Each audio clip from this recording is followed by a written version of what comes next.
Hey guys, what's up? Today we're going to be checking out a microphone and be comparing it and testing it out and seeing if it's worth buying. The company actually reached out to me with an email asking me if I was interested in reviewing this microphone. So they did buy it for me, but they did say they wanted honest and critical feedback. So that's what I'm going to be doing in this video.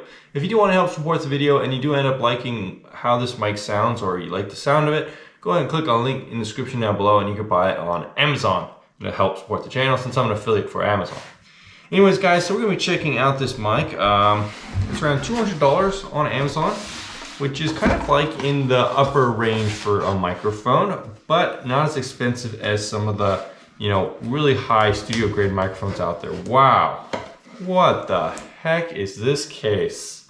I'm not gonna lie, guys, I've spent $400 to $500 on a microphone before, and I've never ever gotten a case like this. Wow. That is some high grade stuff. Wow, this looks like you could put it like this, set it down. This looks like a briefcase you could take to work. Oh, this is pretty cool, guys. Check that out. Really nice case. There's a good number of things in this box that are nice to see included within. It includes a shock mount, a phone cover, and a bag, as well as this really nice case.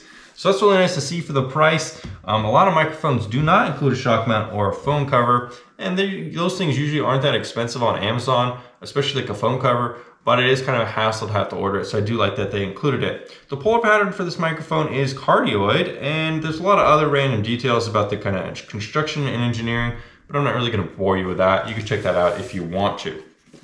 So opening up the case here is very nice. Got kind of a nice kind of leathery kind of carrying case thing here. We've got some instructions, some kind of verified test, burn-in test, polarization test. That's cool. And that's a really, really nice foam insert for protection.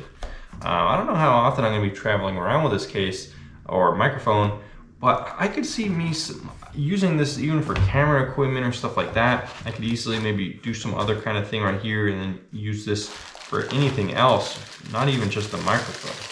So here we got the shock mount. Seems pretty standard from what I've seen some shock mounts. Kind of reminds me of the HyperX one I had for a while. If you guys remember me using that on the channel, it also came with a shock mount. Has a thread here that you could attach and then remove depending on the size of your mount. So I'll be playing around with that shortly for sure. You got a nice little windscreen here. So this should be good as kind of like a pop filter. A lot of YouTubers are using pop filters nowadays, and I honestly think that they kind of ruin the look of videos a lot of times. They look kind of dumb and not necessary. A good windscreen and proper microphone use is always good enough to avoid most of the pops that you could hear. Just keep the microphone like right this, so it's not right in the middle of the pa-pa-pa-pa. Just keep it right to the side like this and talk to it. Your voice going right here, mic right here. Get a good audio pickup and there won't be as much popping and this will be sufficient. And then we actually have the microphone right here, and wow, this is actually a lot smaller than I was thinking it was going to be. So this is actually quite nice small size, and this is what it looks like. It does have steel construction and the XLR connection down there. Doesn't really look like there's too many controls on the microphone though. No mute button or anything like that, or adjustments to the sound.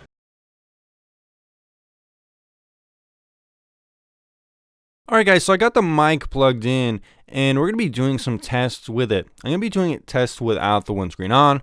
I'm going to be testing it from different angles. I'm going to see where it sounds best and things like that. So let's go ahead and start the test. And we are using it right now. And I did some preliminary tests and I actually think it does sound quite good. When I turn the bass up all the way on my speakers, it sounds really good. I turn the bass down, it sounds bright and clear. So overall, I'm pretty impressed already, but let's go ahead and do some further tests. So right now the microphone is situated right here, and I'm pretty sure you're supposed to talk at it from this direction. So this is pretty much like the optimal setup. This is another way to have the mic, seeing what this sounds like as well. Talking at it like this, what does this sound like? Is it better? We can also talk at it from this angle, seeing what it sounds like from here. or even from this angle, seeing what it sounds like from this direction. Now I'm going to be doing the same tests without the windscreen, seeing what it sounds like, seeing if there's that bad of pop or anything like that, keeping in mind that I will be trying to use pretty much good technique when using the microphone. You know, of course, if you go like something like this, there's probably going to be some popping. Testing it out like on this side without the windscreen, testing it on over here, testing it out over here, and then maybe even over here, and testing it out kind of like this, how I think it's supposed to be used with pretty good technique. We could also use it at this angle, which is also getting the same effect, I think. Talking it around right here, seeing what that sounds like. Putting it back on with the windscreen and doing some tests right here. This is kind of what I would be using it like when I'm using my computer, and then when I'm talking to the camera, sort of like this.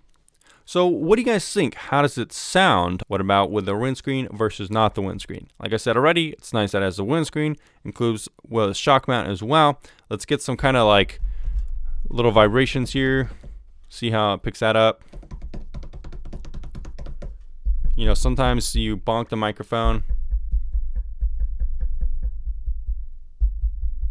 Seeing how it picked it up there.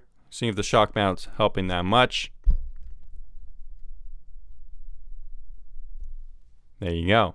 Alright guys, now let's do some tests for the microphone compared to a maybe $500 or $450 microphone compared to this one, to see how much value you're getting with the price. Is this one going to be close to as good for around half the price, or is the other one just going to blow it out of the water? Let's go ahead and find out in this test. So we're going to be saying something like, hey guys, how's it going? My name is Thomas Spark and welcome back to another video. Or maybe even a higher voice. Hey guys, what's up? My name is Tom Spark. Welcome back to another video. Welcome back to Tom Spark Reviews. Welcome back to Tom Spark Reviews. One of the things about the R20 that always bothered me is that it's this huge investment of around $450. And then people say you need the cloud lifter thing just to be able to get enough gain. So guys, in listening to that clip in production, I realized that it actually didn't get enough gain without the cloud lifter. So I had to plug it in, as you can see right here.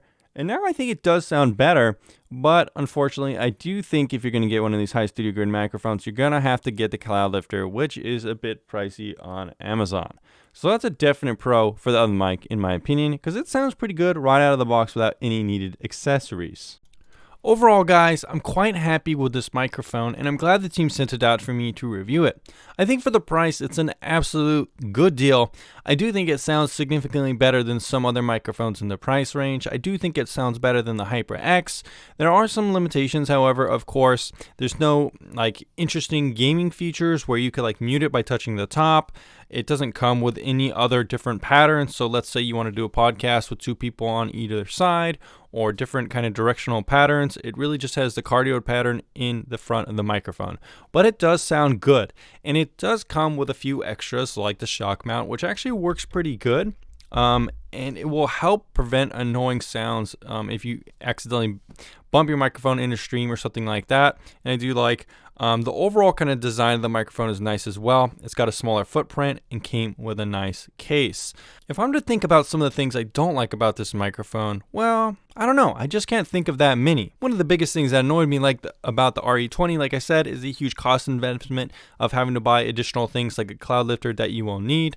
And this is something you will not need with something like this one. So I do think it's a really good value purchase and worth the cost of it for the quality you get. Due to the nature of this microphone and how it works with having to be kind of right in front of it to talk to it, because the cardioid pattern and the way the microphone is kind of shaped, the Re20, the way it works is that you kind of want to be talking to it like from right here, but this microphone does want you to be talking to it kind of from right here, because if you talk from it kind of down, it doesn't sound as good.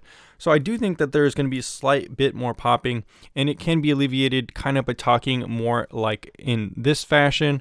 But the difficulty is that it's going to be kind of hard to do that talking it directionally head on, because there's not really a way for me to kind of swivel it this way. So that's just going to be something you have to keep in mind.